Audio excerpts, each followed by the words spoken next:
प्रयागराज तीर्थ में परम पूज्य शंकराचार्य स्वामी अभिमुक्तेश्वरानंद सरस्वती जी के साथ हुई कथित घटना को लेकर कांग्रेस विधि विभाग ने कड़ा विरोध दर्ज कराया है। कांग्रेस विधि विभाग के अधिवक्ता ब्रजेश दुबे ने आरोप लगाया कि मेला प्रशासन और पुलिस अधिकारियों ने सत्ता के दबाव में शंकराचार्य जब गंगा स्नान के लिए जा रहे थे तब उन्हें रोका गया, साथ ही बटकों को भी रोका गया और उनके साथ दुर्व्यवहार किया गया, जिसके बाद शंकराचार्य जी को कथित तौर पर बिना क्षेत्राधिकार के नोटिस जारी किए गए। उन्होंने कहा कि सुप्रीम कोर्ट के अंतरिम आदेश का हवाला देकर प्रशासन अपनी गलतियों को छुपाने का प्रयास कर रहा है, जबकि शंकराचार्य जी का पट्टाभिषेक भी पहले हो चुका था। ब्रजेश दुबे ने नोटिसों की वैधता पर सवाल उठाते हुए इसे असंवैधानिक और सनातन धर्म के विरोध में बताया है तथा चेतावनी दी है कि यदि प्रशासन ने शंकराचार्य जी से माफी नहीं मांगी और नोटिस वापस नहीं लिए गए तो कांग्रेस विधि विभाग आंदोलन के साथ साथ कानूनी कार्रवाई भी करेगा। ये क्या पूरा मामला था जिसको लेकर आप लोग? जैसा कि आप सभी को विदित है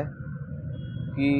प्रयागराज तीर्थ में जो घटना परम पूज्य शंकराचार्य स्वामी अभिमुक्तेश्वरानंद सरस्वती जी के साथ घटित हुई, जिसमें प्रशासनिक अधिकारियों ने, पुलिस अधिकारियों ने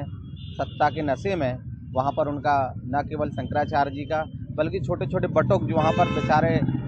गंगा स्नान के लिए जा रहे थे उनको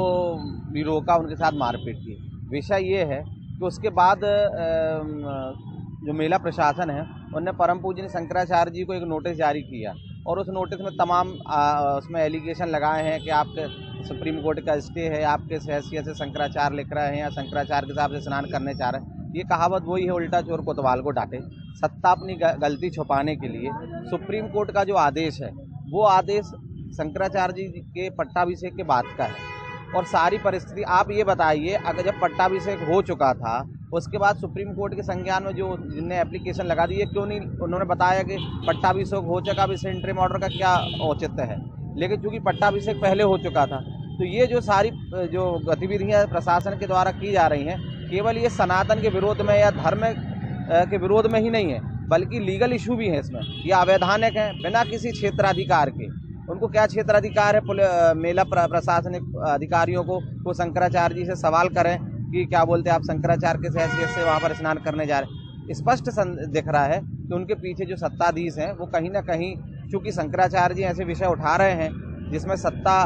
सनातनियों के सबसे बड़ा मुद्दा तो गौ माता को लेकर के कर रहे हैं, तो ये सारी चीज़ों को छुपाने के लिए वो ऐसा कर रहे हैं। अभी कल मैंने खुद सोशल मीडिया पे देखा एक और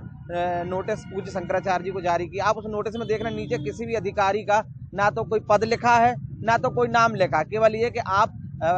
जो उनको स्थान वितरण हुआ है उसको खाली करें। मतलब इतने डरे हुए हैं। पिछले उसमें तो आपने उपाध्यक्ष मेला प्रशासनिक अधिकारी, अभी जो उन्होंने नोटिस जारी किया उसमें ना तो कोई अधिकारियों के नाम उल्लेख किए थे। तो ये क्या चल रहा है? तो कांग्रेस विधि विभाग इसका पुरजोर विरोध कर रही है, क्योंकि तो शंकराचार्य जी के न केवल सनातन धर्म के बात कर रहे हैं बल्कि एक वैधानिक पृष्ठभूमि पर देखें, कहीं ना कहीं इस पर सारे लोगों को एक साथ होना चाहिए। हम कांग्रेस विधि विभाग के अधिवक्तागण ये जो इलीगल कार्य